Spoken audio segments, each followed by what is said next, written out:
Topic 8: Inverse matrix presented to you by Laksa, Sarawak. So the main question that we found is how to find a 3x3 inverse matrix. First, there are some weaknesses that we have found throughout the notes, especially in the 3x3 explanation of inverse matrix.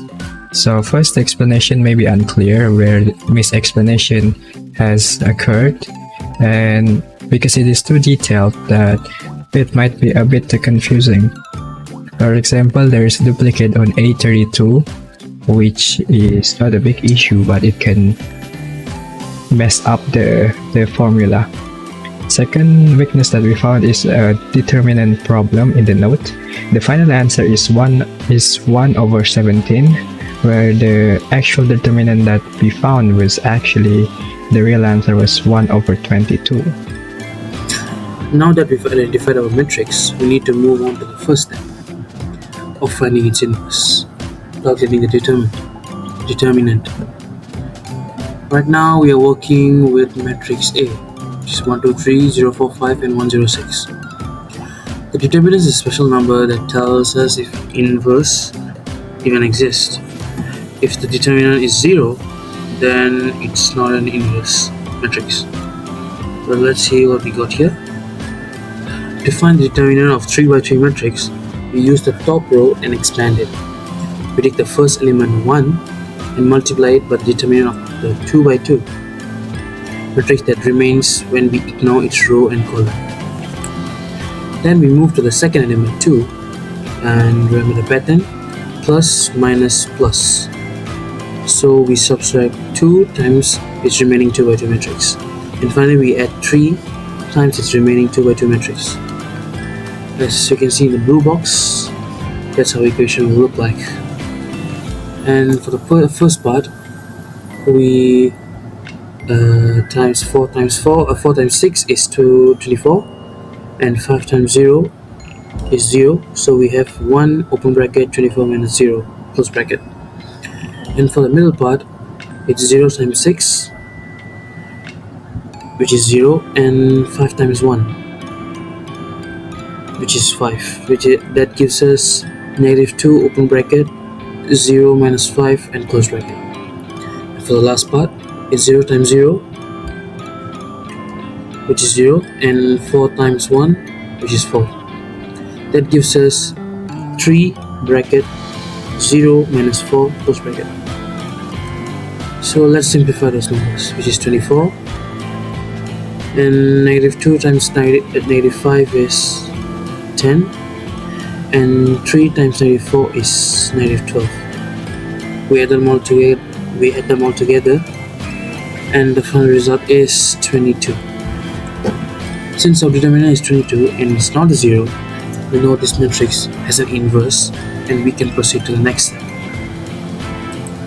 So now that we know our determinant is 22, we can move on to the second step, which is finding the matrix of minus and then converting it to a matrix of cofactors. This is the most time consuming part, but if we take it one element at a time, it's actually quite simple. To find the minor of an element in matrix A, we mentally cross out the row and column that element belongs to. What's left is a 2x2 matrix, and we calculate its determinant. Let's take a look at the calculations in the first box. For M11, we hide the first row and first column. We are left with 4506 times 4 times 6 is 24. Then 24 minus 0 is actually 24. For M12, we hide the first row and second column. We get 0516 times 0 times 6, which is 0, minus 5 times 1, and times 0 minus 5 is equals to negative 5. For M13, we hide the first row and third column. We get 0410, and it equals to negative 4. We repeat this process for every single position in the 3x3 grid until we have all 9 values shown here.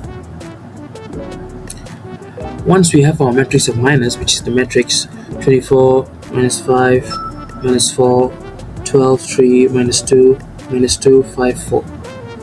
You see on the left, we need to apply the cofactor sign pattern. Think of it as a checkerboard and plus minus sign, which is plus minus plus, minus plus minus, and plus minus plus.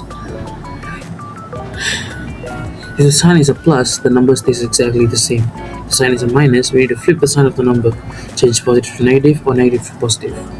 Let's look at the result at the bottom right. The negative 5 at the top middle becomes positive 5 because the position is a minus part.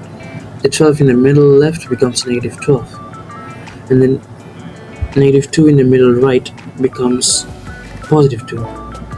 The 5 in the bottom middle becomes negative 5. And everything else stays the same.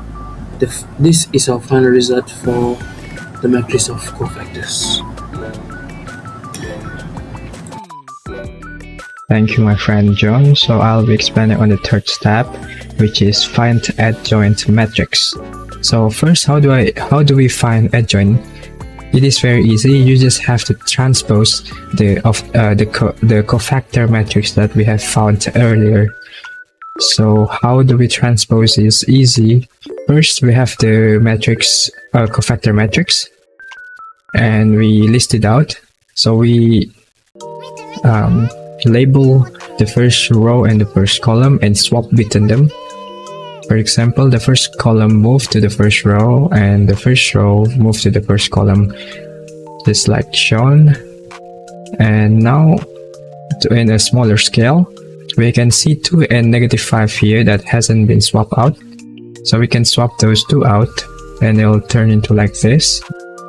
And this is how you transpose a cofactor matrix, which then we find the answer for adjoint. Now finally, for the final step, we just have to apply the adjoint formula, which is 1 over determinant A, and multiply by the adjoint that we have found, which is as shown. As we conclude this lesson on finding the inverse of a matrix, it's important to reflect on how we can make this learning experience even better for future students. Based on our review, we've identified 2 key areas for improvement. First, we can add more exercises with varying difficulties. By moving from easy to hard problems, we can gradually challenge students and help them build confidence in their skills. Second, we can focus on more practical examples.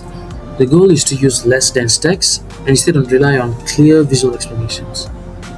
For instance, using more colors and arrow pointers would make the step-by-step process, like finding minus and cofactors, much easier to track visually. That brings us to the end of our presentation on inverse matrices. We hope this step-by-step breakdown has made the process clearer for you. Thank you so much for your time and attention today. If you have any final questions, feel free to ask. And that's all from us. Thank you.